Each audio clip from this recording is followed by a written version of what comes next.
Recorded. Okay, so today happens to be our first day of meeting and we are looking at financial reporting. First of all, I'll look at the outline of the syllabus. The syllabus has conceptual and regulatory framework. So the first thing we look at is the conceptual and regulatory framework of financial reporting.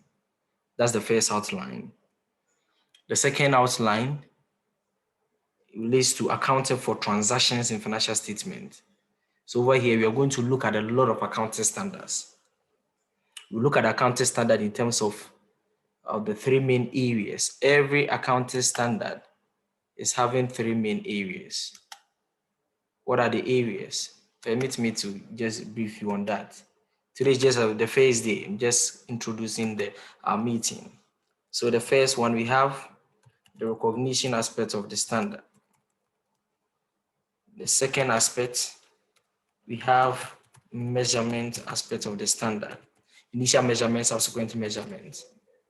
And the third side, we have accounting treatment, that's the debit and credit, and disclosures.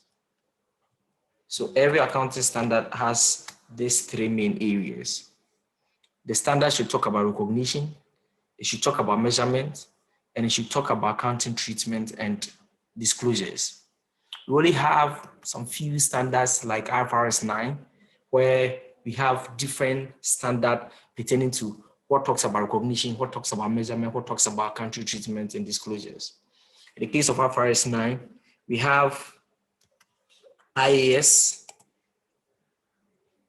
39, we have IFRS 7, we have IFRS 9. We have IFRS 9. Right.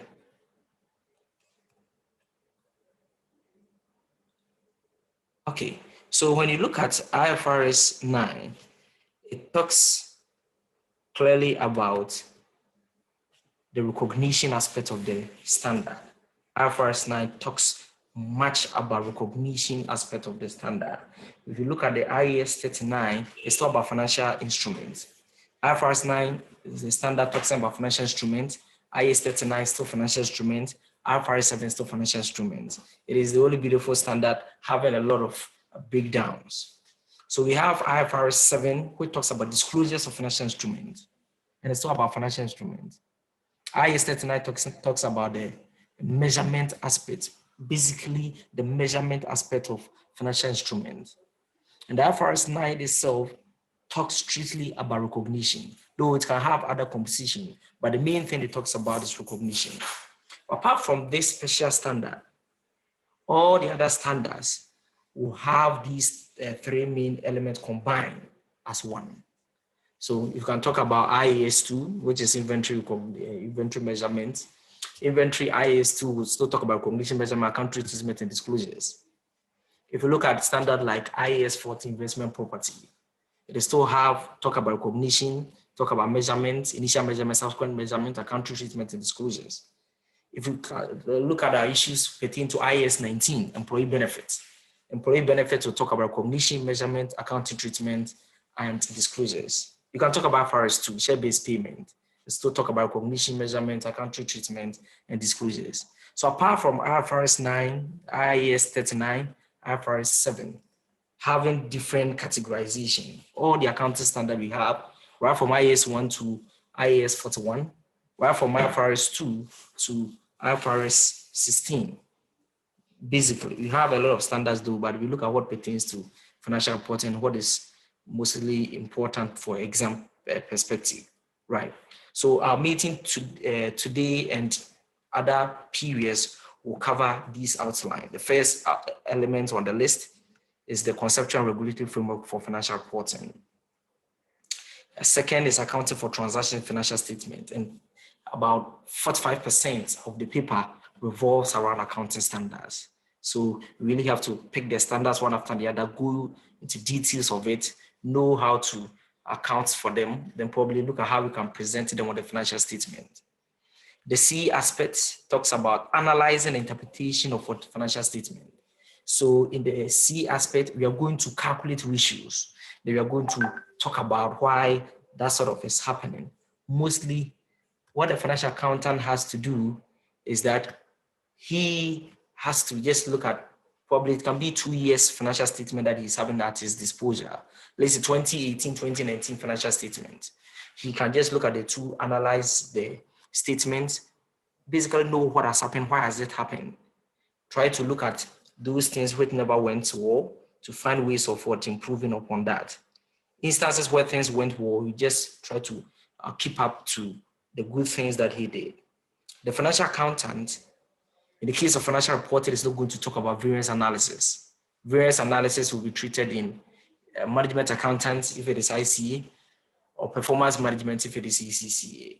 So in the case of the financial accountant, financial reporting, we do not have anything of variance analysis in our syllabus. In the case of the management accountant, he will analyze variances to know what went wrong and look at how to correct that.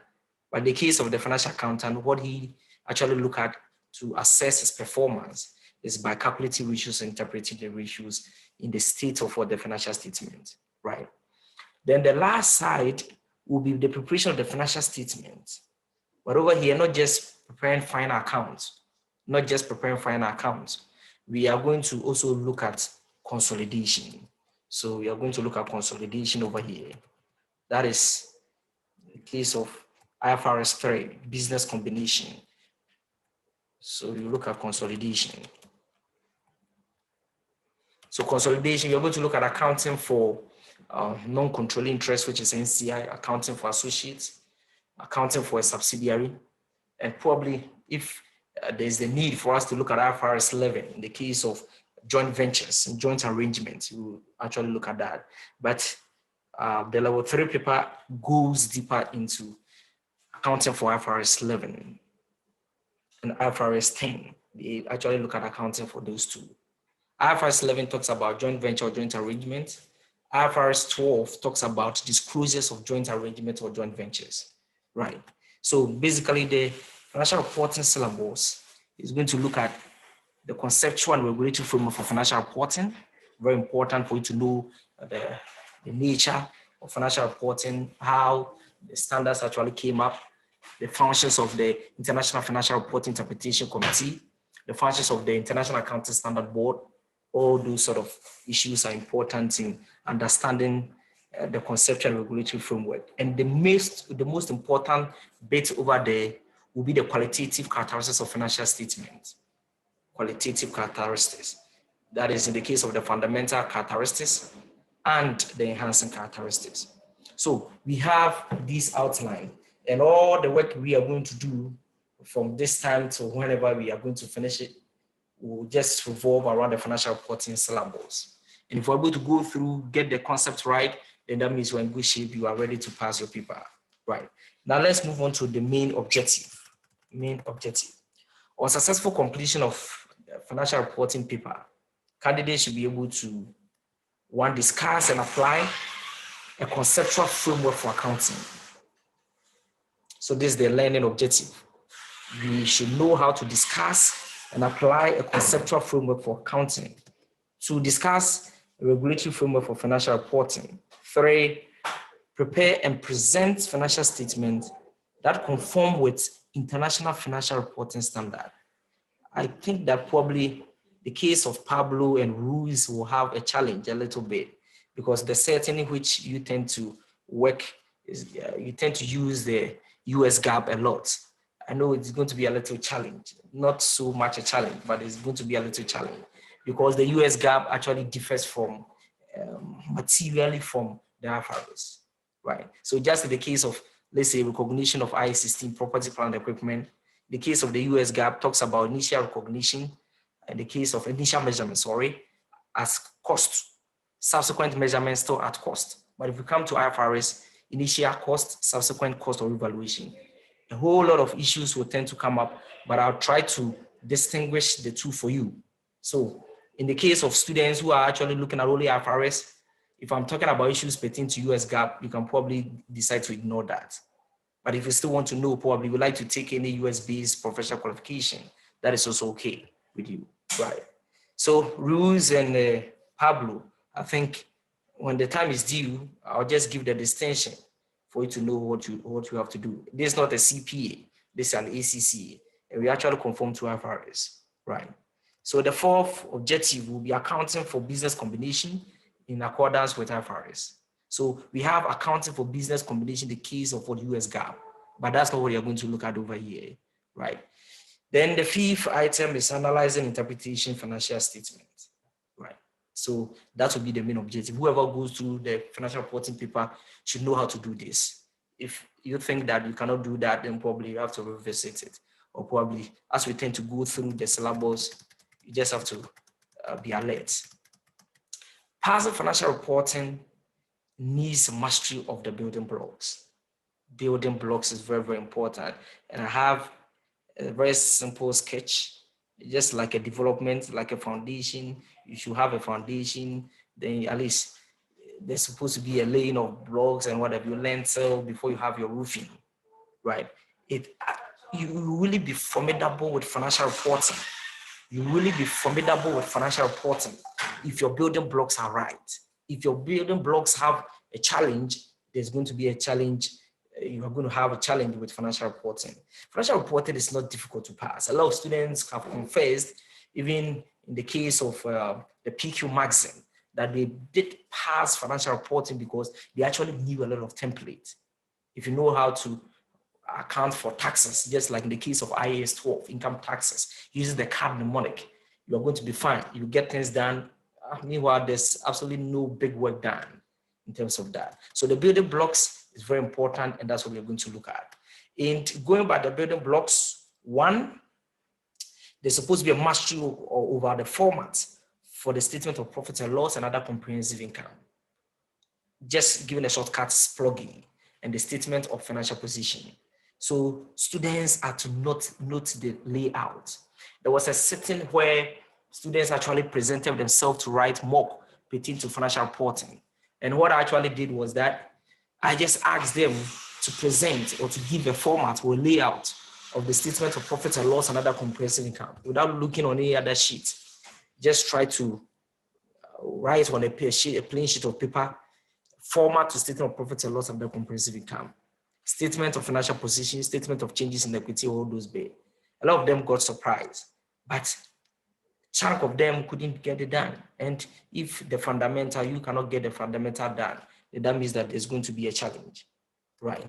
So we come to the second perspective, that is being able to carry out routine procedures such as depreciation, revaluations, and dividends. This will tend to flow through our discussions. The third item is compilation of costs of sales figure. All the time, in the case of the exam perspective, cost of sales turns out to be 3 marks. Cost of sales turns out to be 3 marks. So if you can really account for cost of sales, then that means that if final account question tends to feature, you have 3 marks already in your basket. The fourth item is typical steps for tax, which I've already talked about. And accounting for income tax, you're going to use the card mnemonic. Looking at the current tax, looking at either under provision of tax or provision of tax, looking at the changes in deferred tax. You look at those bits and pieces. The fifth item, knowledge of the main suite of accounting standard. And this will become familiar as the course unfolds, as we tend to move on and on and on. You look at, you have a lot of knowledge about the main suite of accounting standard. At least those breakdown, those items that we are going to look at. We have a lot of accounting standard, but not all are important for your exams, right? So we will walk you through those which are really particular to your paper. And if it happens that you really need assistance to any of them, I can share with you some documents which will have all the relevant accounting standard on the planet so that at least you can go through and keep yourself satisfied. But that will pertain to IFRS, not US GAAP. If you want that of the US GAAP, you can still link up. I'll share that document with you. So point 6, above all else, be systematic and structured. What are we saying? You are supposed to separate your workings. We will look at a lot of questions with a lot of footnotes. We are supposed to come out with workings. So separating workings from the main answer. We should have the main answer available, but apart from the main answer, there's supposed to be a workings. Your examiner will look at the workings you've done, and if it is correctly referenced, you just trace it But sometimes the actual answer or the final answer is absolutely wrong. But it does not necessarily mean that so far as that figure you've posted is wrong, so he's going to mark you down. He's going to review your workings and see how reasonable it is. If it is okay, fine, he'll give you some marks into that. So it's important we tend to come out with a lot of workings in financial reporting. It's very sad that this paper is a pressured paper. It's a paper that you have to be very aggressive. If you're a lady and you try to be a lady over here, you are going to be caught up. You have to be really aggressive because you do come out with workings, then you post your workings, that sort of. You are supposed to act in that intermittent situation. You are not supposed to say that you want to finish your workings before you come prepare the main financial statement. If you tend to do that, the bell will be rung, and by the time it is rung, the main task, which is the requirement, has not been presented, and you are not going to score well in that regard. So you come out with some few workings, you post, workings, post, working, post. That's the sort of situation that we are going to find ourselves through. I would like to start with the first accounting standard, which is very important because if you look at the objectives, we are supposed to satisfy ourselves with that. And the first standard is IAS 1, Presentation of Financial Statements. Pablo and Ruiz, as I stated, this will not pertain to the US GAAP, and it is an ACCA paper. So I know you are going to have a little challenge, but as I hinted, let's just pretend that we are just mastering the IFRS and keep ourselves in good shape just to clear the paper and just go away. In the case of practice, you will still not go by IFRS, you look at the US GAAP, right? So IAS 1, Presentation of Financial Statements. IAS 1 talks about how financial statements should be presented. And it actually states that whoever is an accountant, no matter whoever you are, whether you are in Africa, Nigeria, you are in maybe Canada, wherever you are, you do not have your way, or based on maybe your sentiments or maybe your whims and caprices of how you want to present financial statement. You cannot just decide how you want to present financial statement. The International Accounting Standard Board, in the case of IFRS, has stated of how financial statements should be presented. But there tends to be some loopholes in there which creates what flexibility as to how you are to present financial statement. In the case of a manufacturing firm, the revenue of a manufacturing firm will not necessarily be the same, just like a banking industry, or let's say a banking firm. In the case of a banking firm, mostly maybe interest received might be their main source of what revenue. But in the case of a manufacturing firm, revenue from sale of goods and services might be their main sources of what revenue. So there's still that leeway. Probably the source of revenue might be different, but we actually tell you that in the preparation of state of profits and loss, other comprehensive income, the first item should be revenue. Irrespective of the form of revenue or how your sources of revenue turns out to be, the main item should be revenue, right? We do not expect that probably show the breakdown of how it is, but you can come up with some workings, then you post the final figure. So IAS 1 talks about presentation of financial statement, right? Let's look at how the financial statement should be presented. And as I hinted, there was a time where students actually came to write mock pertaining to financial report, thinking that they're going to get a full question with a footnote. But the main question which actually came up was just present a financial statement, give a layout, give a template, give a format to how a statement of financial position should be. So over here, you don't have anything you are looking on. You are just bringing everything from your head. And it was a very good exercise. It was a good exercise because whatever we are going to do boils back to you knowing this. Just like in the case of in a real exam situation, your examiner will not tell you that the first item you are to write should be non-current assets. The second thing should be current assets. He's not going to tell you. Nobody will be available. Nobody will be with you to be telling you all these things. You should know the first item, second item, third item, fourth item, fifth item. That sort of, right? So it is important we master this bit. So we have a sample of a statement of financial position. We have a sample. I do not know. It appears that some of you are complaining they cannot hear from me. Please, if you can hear from me, you can just come out with maybe, you can just talk, you can unmute your speaker, you talk so that at least we can, I'll know that probably somebody can hear from me. If one person can hear from me, that means I'm in good shape, I can continue. It appears, I think one person is saying, Pablo is saying that he cannot hear from me.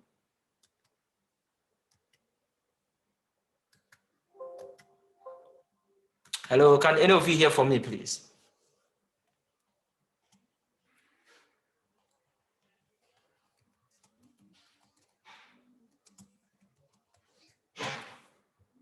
Hello? Thomas went.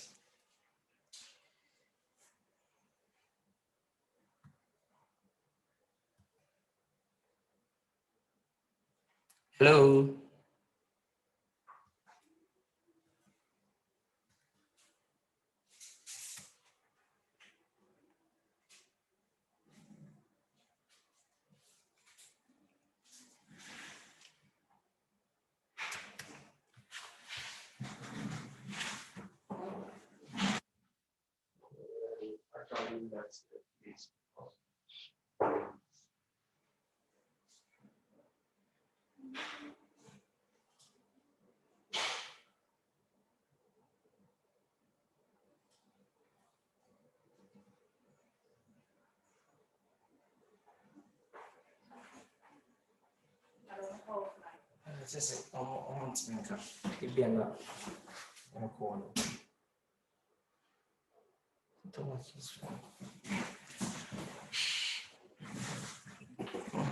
So another call.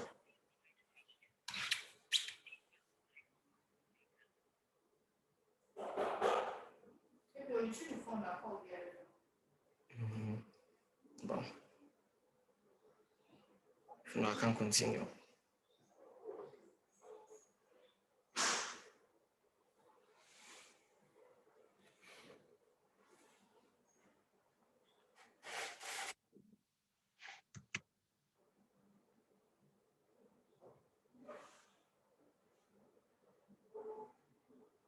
Hello, please.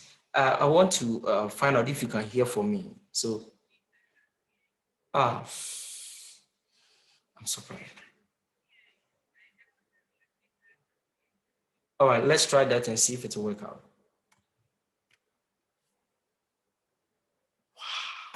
Wow. It's not easy. Maybe. Kasagu. So I'm kasayo. Inyezo. That's it. But when